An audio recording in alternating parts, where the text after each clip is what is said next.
आप सभी को शारदीय नवरात्रि की बहुत बहुत शुभकामनाएं। जय माता दी, राधे राधे एवरीवन। हर हर महादेव। आज की वीडियो में हम जानेंगे कि शारदीय नवरात्रि की पूजन हम कैसे कर सकते हैं। साथ में ही हम यह भी जानेंगे कि हमें चौकी कहाँ लगानी है, किस दिशा में लगानी है और पूजा हमें किस समय करनी चाहिए। यानी कि शारदीय नवरात्रि की पूजा से संबंधित सारी इन्फॉर्मेशन जो भी है मैं आपको इसी वीडियो में क्लियर कर दूंगी, तो वीडियो को आप अंत तक ज़रूर देखना। तो देखिए, शारदीय नवरात्रि इस वर्ष यानी 2025 में 22 सितंबर से शुरू हो रहे हैं। देखिए, हम चौकी लगा लेंगे, फिर उसके बाद हम चौकी के ऊपर पीला वस्त्र या फिर कोई लाल रंग का वस्त्र बिछा सकते हैं। चौकी हम पूर्व दिशा में लगाएंगे, बस हमको दक्षिण दिशा में चौकी नहीं लगानी है, बाकी हम कोई सी भी दिशा में चौकी लगा सकते हैं।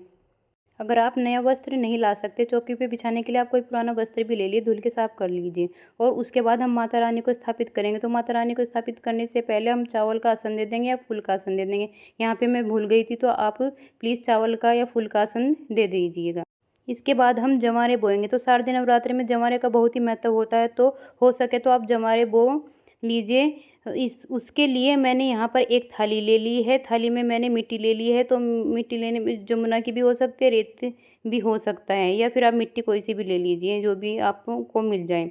तो देखिए, आप चाहे तो मिट्टी का कुंडा ले सकते हैं या आप चाहे तो कोई भी पात्र ले सकते हैं। उसमें हम जौ बो देंगे। तांबे का, स्टील का भी आप पात्र ले सकते हैं। फिर हमें उसमें थोड़ा सा पानी डाल देना है।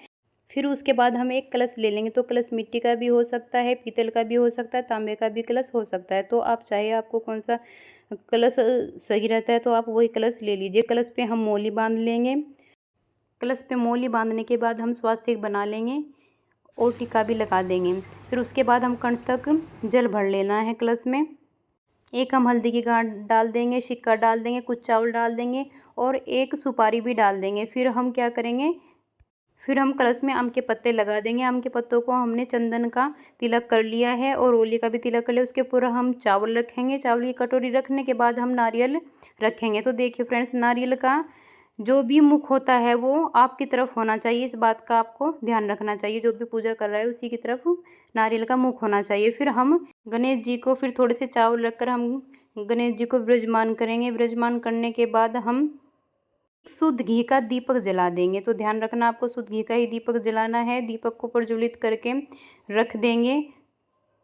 दीपक जलाने के बाद हम हाथ जोड़ के संकल्प करेंगे कि माता रानी, आज से 9 दिन के लिए मैं अपने घर में आपका पूजन व्रत कर रही हूँ या कर रहा हूँ। आप मेरे पूजा को स्वीकार करें। इन 9 दिनों में मुझे और मेरे परिवार को किसी भी सदस्यों से कोई भी गलती होती है तो क्षमा करें। इस तरह से हम बहुत प्रेम पूर्वक संकल्प करेंगे। और संकल्प करने के बाद हम फिर सभी को भावपूर्वक स्नान करा देंगे और फिर गणेश जी को जनेऊ समर्पित कर देंगे। रोली मोली समर्पित कर देंगे गणेश जी को। फिर उसके बाद माता रानी को चुंदड़ी चढ़ा देंगे और कलश को भी एक चुंदड़ी चढ़ा देंगे, या फिर आप मौली भी कलश पे लपेट सकते हैं। फिर सभी को भावपूर्वक चंदन से तिलक लगाएंगे। रोली से भी तिलक लगा सकते हैं, कलश को भी लगाएंगे, माता रानी को भी तिलक लगाएंगे, माता रानी के शेर को भी लगाएंगे और गणेश जी को भी हम तिलक लगा लेंगे और दीपक पे भी हम थोड़ा सा तिलक कर देंगे। फिर उसके बाद हम फूल समर्पित करेंगे।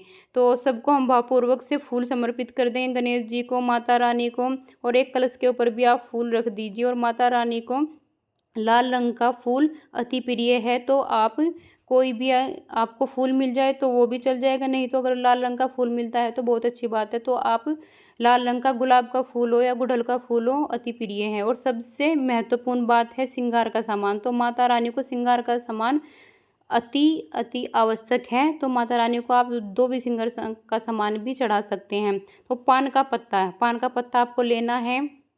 पान के पत्ते का भी माता रानी को भोग लगाया जाता है। उस पर 2 लौंग का जोड़ा रख लीजिए, पतासा रख लीजिए, सुपारी रख लीजिए। तो फिर पतासा का भी आप भोग लगा सकते हैं। तो पतासे का भी आप भोग लगा दीजिए माता रानी को। फिर क्या, पंचमेवे, पंचमेवे का भी आप भोग लगा सकते हैं। जो भी आपके घर में अवेलेबल है आप उसी से माता रानी को भोग लगा सकते हैं। शहद का भी आप भोग लगा सकते हैं। तो फल अति आवश्यक है, तो फल का भी आप माता रानी को भोग लगा दीजिए। भोग समर्पित करने के बाद आप दुर्गा सप्तशती का भी पाठ कर सकते हैं, दुर्गा चालीसा भी आप पढ़ सकते हैं, या नवरात्रि की भी कथा कोई भी आप सुन सकते हैं। तो उसके बाद हम एक हवन करेंगे। तो हवन पे हम छोटा सा गोबर का कंडा ले लेंगे। तो वो आपको दुकान पे मिल जाएगा। तो उसमें क्या करेंगे, लौंग जला लेंगे, कपूर ले लेंगे, तो लौंग का जोड़ा होना चाहिए, आपको ध्यान रखना। सुपारी ले लेंगे, एक अच्छा मीठा भोग के लिए हम पताशा ले लेंगे, थोड़ा सा जो पंचमेवे हैं वो भी हम हवन को समर्पित कर देंगे। और फिर क्या करना है, हमें पान का पत्ता जो भी है हमको उसको एक लौंग से बांध लेना है, और माँ को प्रसाद के रूप में जो हमने पान का पत्ता रखा था वो भी हमको लौंग में पान का बीड़ा सा अच्छे से बन जाएगा, लौंग उसमें लगा दीजिएगा। और फिर उसके बाद हम हवन में समर्पित कर देंगे। कहते हैं कि माता रानी को अग्नि से ही सब कुछ मिल जाता है, अग्नि में समर्पित करेंगे तो अग्नि से उनको प्राप्त हो जाता है। तो आपको पान का बेड़ा भी उसमें रख देना है। तो हमें समय याचना करनी है।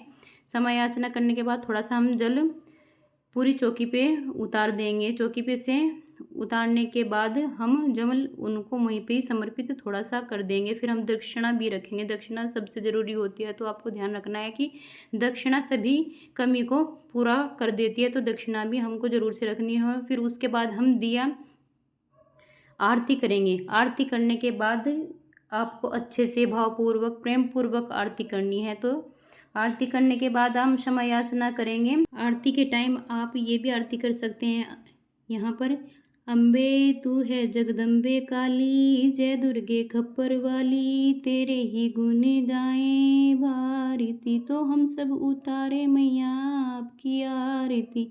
ये आरती भी बोल सकते हैं, नहीं तो आप दुर्गे चालीसा का भी पाठ कर सकते हैं, वो भी बहुत अच्छा है दुर्गे चालीसा, उसका भी आप पाठ कर सकते हैं। माता रानी का गुणगान कर सकते हैं। माता रानी को श्लोक भी आप 108 बार श्लोक बोल सकते हैं।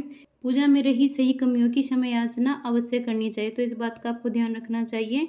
पूजा में क्षमा याचना हाथ जोड़कर प्रेम पूर्वक अवश्य करनी चाहिए। तो इस तरह से हमें आरती करनी है। आरती करने के बाद जो भी जल का लोटा हमने चढ़ाया है ये हम सूर्य देवता को अर्घ दे देंगे, और जो भी हमने भोग प्रसाद चढ़ाया है ये भी सारा भोग प्रसाद हम घर में ही जो सभी सदस्य रहते हैं उनको बांट देंगे। और चौकी से ऐसे ही रहेगी, यहाँ पर हम 9 दिन पूजा करेंगे। और माता रानी का जो भी श्रृंगार का सामान चढ़ाया है ये चौकी पर ही रहेगा। दक्षिणा भी जो भी चौकी पर ही रखनी है। फिर हम उसके बाद 9 दिन तक पूजा करेंगे, और प्रसाद हम पूजा के तुरंत बाद ही उठा लेंगे, क्योंकि आए बार माता रानी को डेली नया प्रसाद चढ़ता है। तो शाम को आपको चौकी पर दीपक जलाना है, सुबह को भी चौकी पर आपको दीपक जलाना है। तो इस तरह से हम पूजा कर लेंगे। अगले दिन पूजा कैसे करनी है, क्या क्या चीज़ें उठानी है, कैसे चौकी की सफाई करनी है, इसके अलावा कोई भी वीडियो चैनल पर आपको मिल जाएगी। चैनल को सब्सक्राइब करें। जय माता दी। हर हर